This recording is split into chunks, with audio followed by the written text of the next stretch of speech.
Hi everyone, am I audible and visible? Please let me know in the comment section if I'm audible and visible, and a very very warm welcome to Unacademy 9 to 10th। and आज के session में हम लोग जो है discuss करेंगे, today we going to discuss development का part 2 है ये। एज प्रॉमिस डेवलपमेंट का पार्ट 2 मैंने आपको बोला 2-3 दिन में आ जाएगा, वो पार्ट 2 ऑलरेडी अब स्टार्ट हो चुका है। जिसने पार्ट 1 नहीं देखा प्लीज जाइए पार्ट 1 देखिए, फिर पार्ट 2 देखिएगा। इस पर्टिकुलर वीडियो में देखो तो पिछली क्लास में हम लोगों ने development, what is development discuss किया, व्हाट डेवलपमेंट प्रोमिसेस डिस्कस किया, income and other goals discuss किए, नेशनल डेवलपमेंट क्या होता है वो डिस्कस किया, नेशनल इनकम क्या होता है वो डिस्कस किया, पर कैपिटा इनकम डिस्कस किया और एवरेज इनकम डिस्कस किया था। आज के सेशन में एज प्रॉमिस्ड हम लोग क्या डिस्कस करेंगे? In today's session, we are going to discuss World Development Report. तो guys let me tell you one thing very very clearly कि आज का सेशन बहुत इंटरेस्टिंग होने वाला है, क्योंकि आज के सेशन के अंदर हम लोग वर्ल्ड डेवलपमेंट रिपोर्ट को डिस्कस करेंगे। 3 स्टेट्स इंडिया की जो सबसे ज्यादा पॉपुलेटेड स्टेट्स है, सबसे ज्यादा पॉपुलर स्टेट्स है, उसको कंपेयर करेंगे। ये सब कुछ हम एनसीईआरटी के अकॉर्डिंगली कर रहे हैं। This is chapter number 1 of your economics which is development. तो शुरू करते हैं। Let's just understand about world development report. World development report है क्या भैया? वर्ल्ड डेवलपमेंट रिपोर्ट वर्ल्ड में कौन सी कंट्रीज, देखो जी ये चैप्टर कहां से शुरू हुआ था? ये चैप्टर शुरू हुआ था इंडिविजुअल डेवलपमेंट से, कि एक इंडिविजुअल कैसे डेवलप हो सकता है, एक इंडिविजुअल को क्या क्या चीजें चाहिए डेवलप करने के लिए। हम आपको याद होगा मैंने आपको बताया था कि एक इंडिविजुअल को मटेरियल थिंग्स भी चाहिए डेवलप करने के लिए और नॉन मटेरियल थिंग्स भी चाहिए डेवलप करने के लिए। मटेरियल थिंग्स मतलब पैसा, नॉन मटेरियल थिंग्स मतलब फ्रीडम, रिस्पेक्ट एटसेट्रा एटसेट्रा, दोनों चीजें चाहिए। उसके बाद हमने बात करी थी नेशनल डेवलपमेंट की, कि एक कंट्री की नेशनल डेवलपमेंट कैसे कैलकुलेट कर सकते हैं according to the per capita income. एक देश कैसे बढ़ सकता है, पहले एक इंडिविजुअल कैसे बढ़ सकता है, फिर उसके बाद एक देश कैसे बढ़ सकता है, और उसके बाद कलेक्टिवली पूरा वर्ल्ड, ओ गॉड, कलेक्टिवली पूरा वर्ल्ड कैसे बढ़ सकता है, उसके बारे में हम जो है आज इस सेशन के अंदर डिस्कस करेंगे। ठीक है जी, so that is something that we going to discuss in today's session. Alright, so अब वर्ल्ड डेवलपमेंट रिपोर्ट निकलती है, एक साल में एक दफा ये रिपोर्ट निकलती है। In the world development report per capita income is used for classifying the countries. हर देश की पर कैपिटा इनकम को उस वर्ल्ड डेवलपमेंट रिपोर्ट में कंपेयर किया जाता है और उसके बाद फिर कंट्री को रैंक किया जाता है अकॉर्डिंगली। जैसे इंडिया की रैंक इस बार I guess world development report में 131 है आउट ऑफ 195 कंट्रीज। इंडिया की रैंक 131 है या 132 है, तो एक बार आप देख लीजिएगा, यही है बेसिकली। ठीक है, सो वर्ल्ड डेवलपमेंट रिपोर्ट कैसे कैलकुलेट होती है? उस देश की पर कैपिटा इनकम से। पर कैपिटा इनकम कैसे कैलकुलेट होती है उसके लिए आपको प्रीवियस वीडियो देखनी पड़ेगी। कंट्रीज विद पर कैपिटा इनकम। अच्छा जी, तो अब यहाँ पे क्या बता रखा है बेटा? यहाँ पे ये बता रखा है कि एक देश जिसकी पर कैपिटा इनकम $12,056 पर एनम है, मतलब सालाना एक देश की per capita income 12,056 US dollar है एज ऑफ 2017। उसको रिच कंट्रीज कहा जाता है। इसका मतलब क्या है मैं समझाती हूँ। मतलब कि एक देश जिसके अंदर ऑन एन एवरेज एक इंसान 12,056 डॉलर कमा रहा है साल का, उस कंट्री को डेवलपमेंट, उस कंट्री को डेवलप्ड कंट्री या रिच कंट्री कहा गया है। वो देश, मैं दोबारा से रिपीट कर दे रही हूं, वो देश जहां पे लोग साल के 12,056 यूएस डॉलर कमा रहे हैं, वो देश डेवलप्ड देश या रिच देश माना जाता है। मोस्टली जो वेस्टर्न कंट्रीज हैं वो इस स्लैब में आती हैं। और वो देश जिसमें ऑन एन एवरेज एक साल में एक इंसान 955 यूएस डॉलर कमा रहा है, एक साल में एक इंसान on an average 955 US dollar कमा रहा है, उस देश को लो इनकम कंट्रीज में डाला जाता है। जैसे India is an example of low income country, तभी इंडिया को थर्ड वर्ल्ड कंट्री में कंसिडर किया जाता है। इंडिया की कैटेगरी क्या है बेटा? इंडिया रिच में नहीं आती है, इंडिया लो में आती है। India is the category of low middle income country. India की category low middle income country की है। तो आपको पता होना चाहिए, जैसे यूएस, फ्रांस, ब्रिटेन, ये सारी कहां पे आती हैं? ये सारी कंट्रीज रिच स्लैब में आती हैं। और थर्ड वर्ल्ड कंट्रीज जैसे पाकिस्तान हो गया, इंडिया हो गया, अफगानिस्तान हो गया, बांग्लादेश हो गया, ये सारी कहां आती हैं? ये सारी कंट्रीज पुअर देशों में आती हैं, पुअर इनकम कंट्रीज में आती हैं, लो इनकम कंट्रीज के अंदर आती हैं। ठीक है, तो this should be very clear with everyone. उसके बाद आते हैं और उसके बाद हम लोग बात करते हैं income and per capita income के बारे में। ठीक है जी। So income and other criteria for achieving developmental goals. अगर आज आपको डेवलपमेंटल गोल्स जो है वो अचीव करने हैं, okay, if you want to achieve the developmental goals, अगर एक इंसान है उसका डेवलपमेंटल गोल है कुछ, people not only want better income.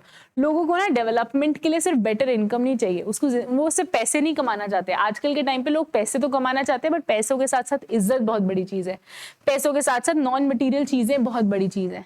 ठीक है जी। सो यहाँ पे आपको ये बात समझनी पड़ेगी that for achieving developmental goals people not only want better income, they also want non material things, जो हमने पहले भी डिस्कस किया। जैसे उनको फ्रीडम चाहिए, उनको सिक्योरिटी चाहिए, उनको रिस्पेक्ट चाहिए, उनको ये सारी चीजें भी उनके लिए काफी मायने रखती हैं। ठीक है, पैसे के साथ साथ ये सारी चीजें भी मायने रखती हैं। For development of a nation average income और पर कैपिटा इनकम इज नीडेड। अगर एक देश की डेवलपमेंट चाहिए, अगर एक देश बढ़े, कैसे बढ़ेगा? एक देश तभी बढ़ेगा जब उसकी पर कैपिटा इनकम होगी या उसकी एवरेज इनकम हम कैलकुलेट करेंगे।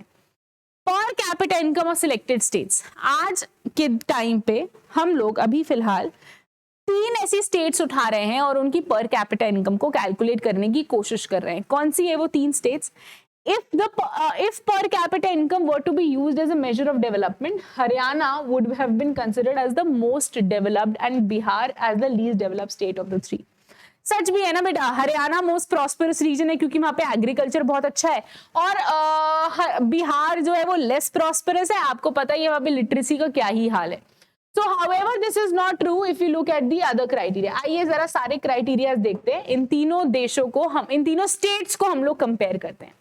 कौन सी 3? सबसे पहली हरियाणा, दूसरी केरला और तीसरी बिहार। आइए क्या कैलकुलेट करते हैं इनकी पर कैपिटा इनकम। पर कैपिटा इनकम मतलब क्या कि इस स्टेट के अंदर ऑन एन एवरेज साल के अंदर एक इंसान कितना कमा लेता है। ये इंडियन रुपीज में दिया हुआ है, INR में दिया हुआ है,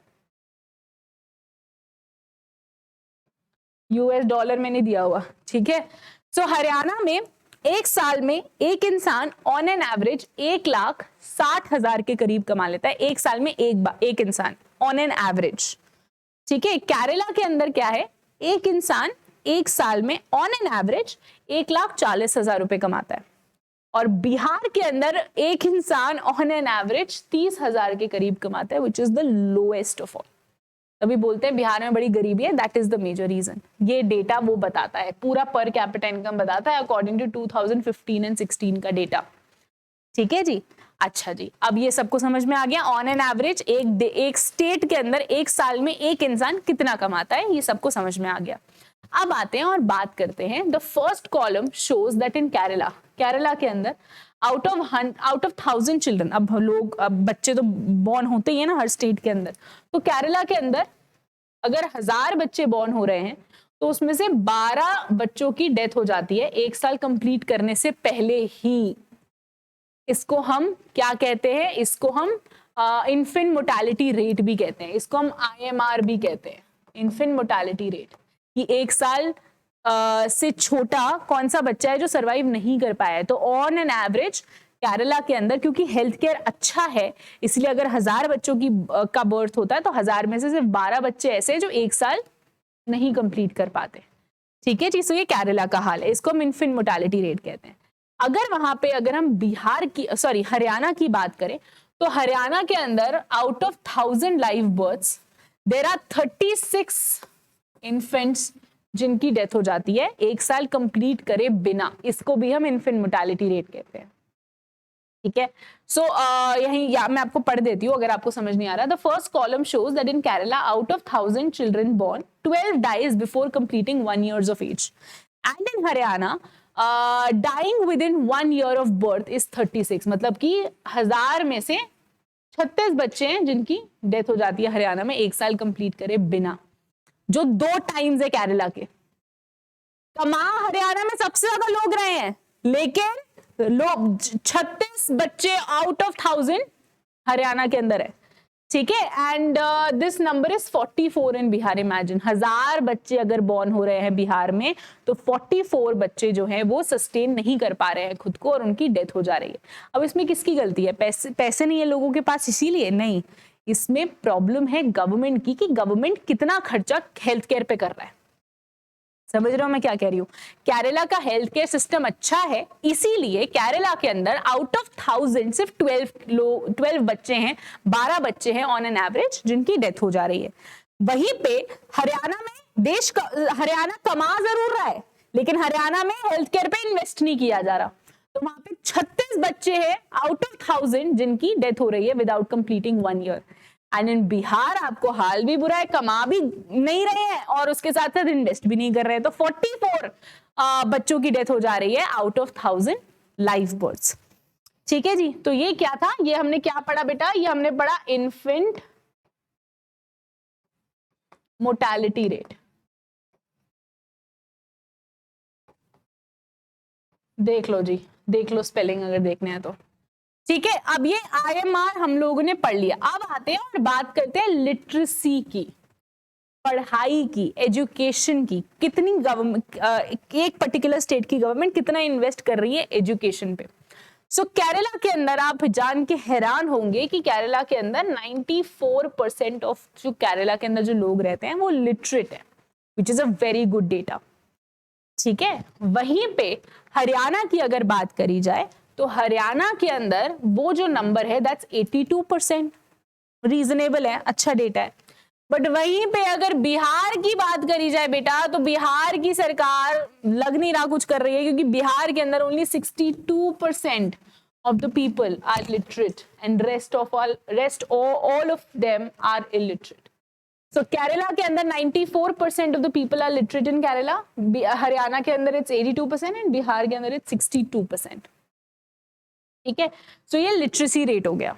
अब बात करेंगे, now we gonna talk about what. अब हम आते हैं और अब हम बात करते हैं लास्ट चीज की, which is net attendance ratio. कितने बच्चे स्कूल जा रहे हैं उसकी अटेंडेंस, ठीक है जी। सो केरला के अंदर 83 आउट ऑफ 100 बच्चे जो 14-15 साल के हैं आर, एक minute, the last column shows that in Kerala 83 out of 100 aged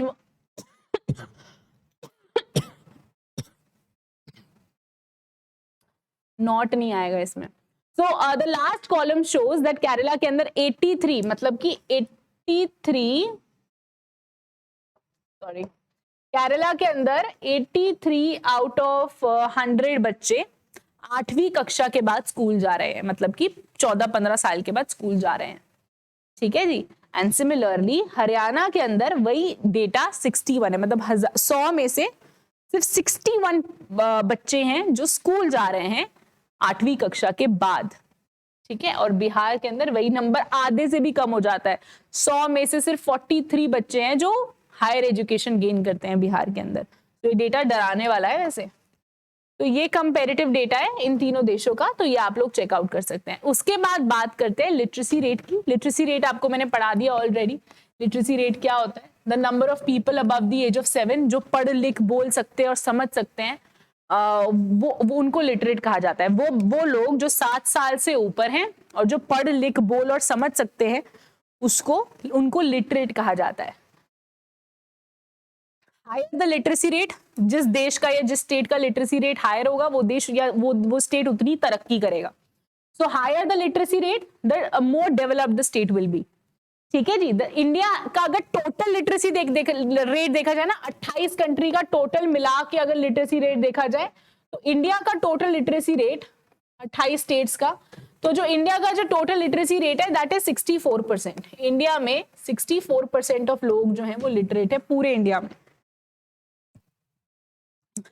जब हमारे देश का पार्टीशन हुआ था 1947 में, so there were only 13 to 14% of the people who were literate, और ये नंबर बढ़ के अब 64 हो गया 70-75 सालों बाद। So higher the literacy rate, more the developed the state will be. India का टोटल लिटरेसी रेट 64% है, केरला का सबसे ज्यादा, पूरी कंट्री में सबसे ज्यादा अगर लिटरेसी रेट किसी का सबसे हाई है तो वो केरला का है विद 94% ऑफ लिटरेसी रेट. तो Kerala has the highest literacy rate और बिहार का सबसे कम लिटरेसी रेट है. ठीक है जी. उसके बाद आते हैं और बात करते हैं इन्फेंट मोर्टेलिटी रेट पे. इन्फेंट मोर्टेलिटी रेट मतलब क्या? लिटरेसी रेट समझ में आ गया, 7 साल से ऊपर के लोग जो पढ़ लिख बोल और समझ सकते हैं उनको लिटरेट कहते हैं. इन्फेंट मोर्टेलिटी रेट क्या होता है कि कितने लोग हैं जो कितने बच्चे हैं जो 1 साल तक की लाइफ सर्वाइव कर सकते हैं. मतलब out of every 1000 births in an year कितने बच्चे हैं जिनकी डेथ हो जाती है 1 साल कंप्लीट करे बिना, उसको इन्फेंट मोर्टेलिटी रेट कहते हैं. So it is the number of children that die before attaining 1 years of age. ठीक है, in proportion to 1000 life births in an year. अगर हम अज्यूम करें कि 1000 लोगों का जन्म होता है, 1000 बच्चों का जन्म होता है 1 साल में, तो कितने बच्चे 1 साल कंप्लीट नहीं कर पाते, उसको इन्फेंट मोर्टेलिटी रेट कहते हैं. इट इंडिकेट्स, और इन्फेंट मोर्टेलिटी रेट हमें क्या बताता है कि सरकार कितना अच्छा कर रही है एजुकेशन सेक्टर में, कितना बुरा कर रही है एजुकेशन सेक्टर में, हेल्थ सेक्टर में, sorry. So it indicates the development of health facilities in the country. India के अंदर केरला का सबसे लोएस्ट इन्फेंट मोर्टेलिटी रेट है, मतलब कि केरला में सबसे कम बच्चे मारे जाते हैं, सिर्फ 12 बच्चे आउट ऑफ 1000 लाइफ बर्थ्स का डेथ हो जाता है without completing 1 years of age. And Bihar is the highest with 44 बच्चे मारे जाते हैं या की डेथ हो जाती है 1 साल में आउट ऑफ 1000 लाइफ बर्थ्स. उसके बाद बात करते हैं नेट अटेंडेंस रेशियो की, मतलब कि कितने बच्चे 14-15 के बाद भी स्कूल जा रहे हैं, हायर एजुकेशन गेन कर रहे हैं, उसको नेट अटेंडेंस रेशियो कहा जाता है. It is the total number of children of the age group of 14 and 15 जो स्कूल अटेंड कर रहे हैं of that same age group, उसको नेट अटेंडेंस रेशियो कहते हैं. उसका सारा डेटा पीछे दे रखा है. क्लियर है जी सब लोगों को? Anybody who is having any doubt then please comment down and let me know. किसी को भी कोई भी डाउट है तो प्लीज बताइएगा.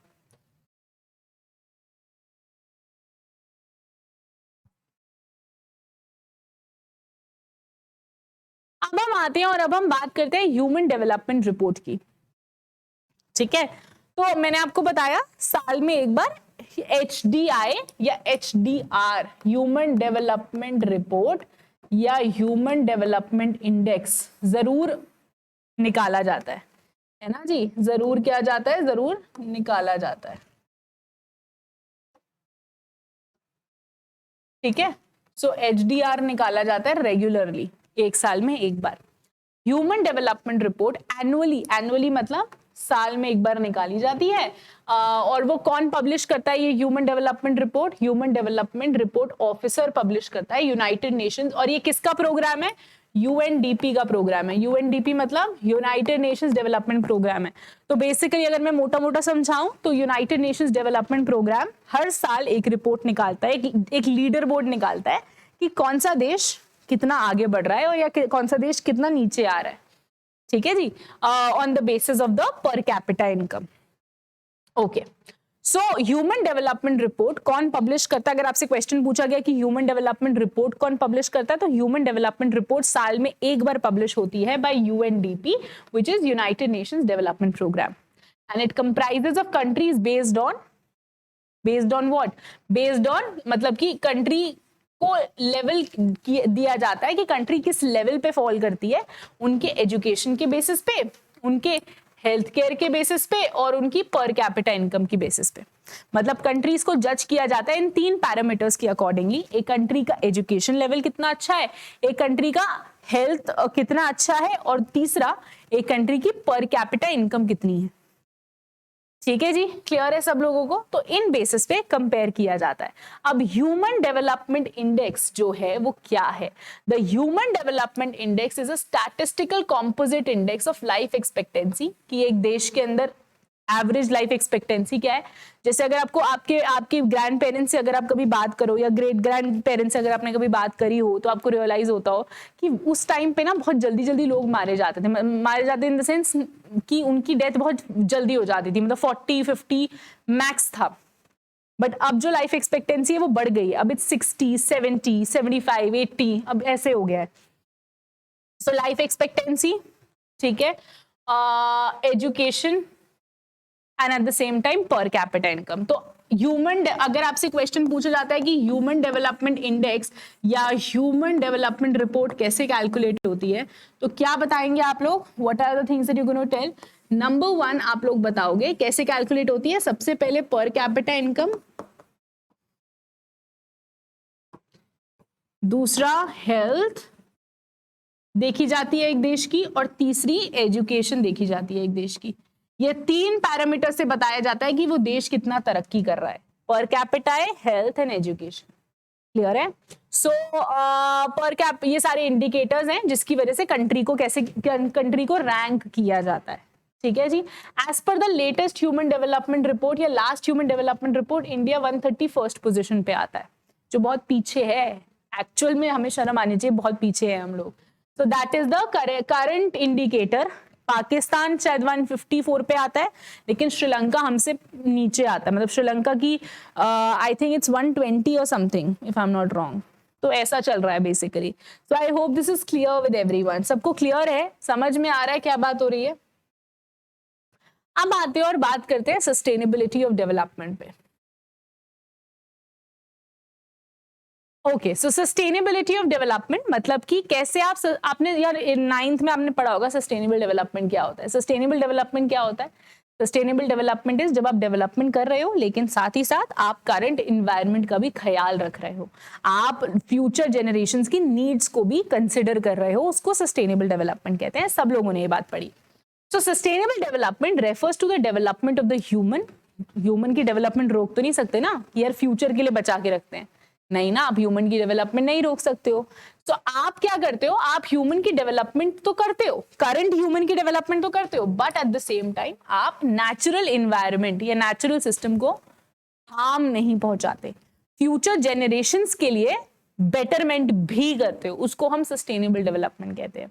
Very simple. इस पे आपको मैक्सिमम 3 नंबर का क्वेश्चन आएगा, इससे ऊपर का नहीं आएगा, बट आपको टर्म क्लियर होनी चाहिए।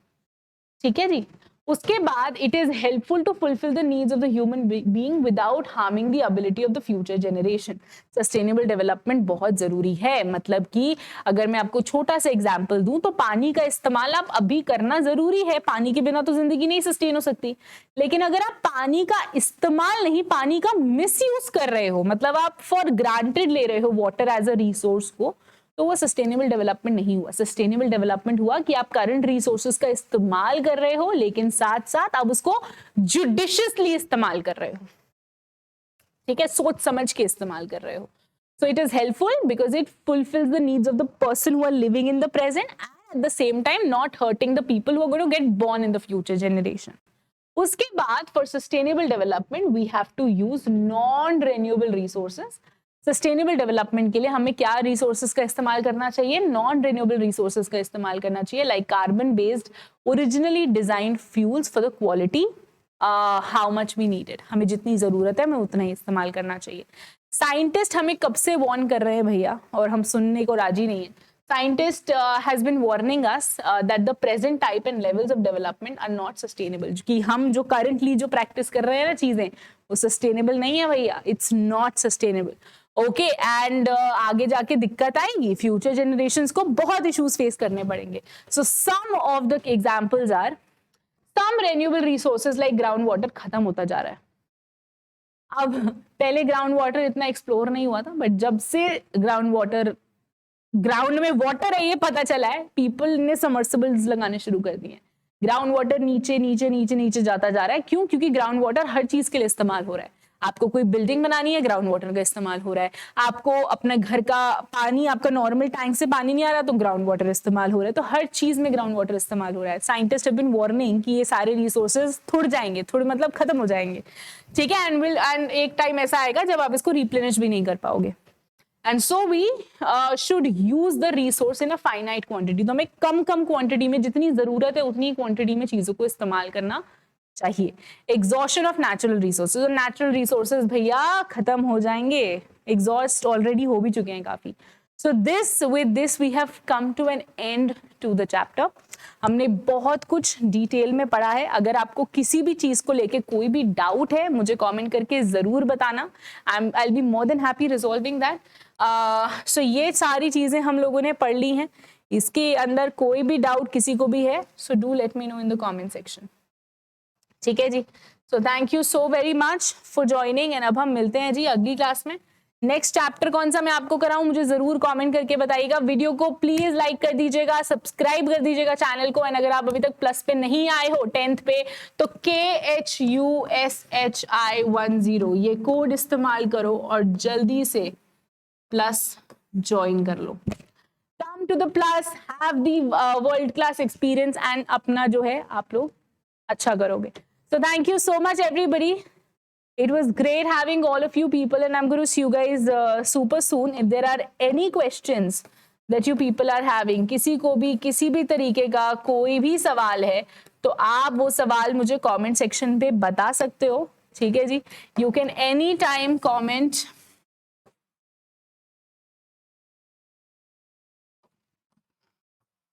and tell me whatever your doubt is. Do make sure that you're liking the video, sharing the video as long as you guys can, and of course subscribe to the channel for more, and of course comment. Thank you people, thank you so much and have a great day. Thank you so much everyone.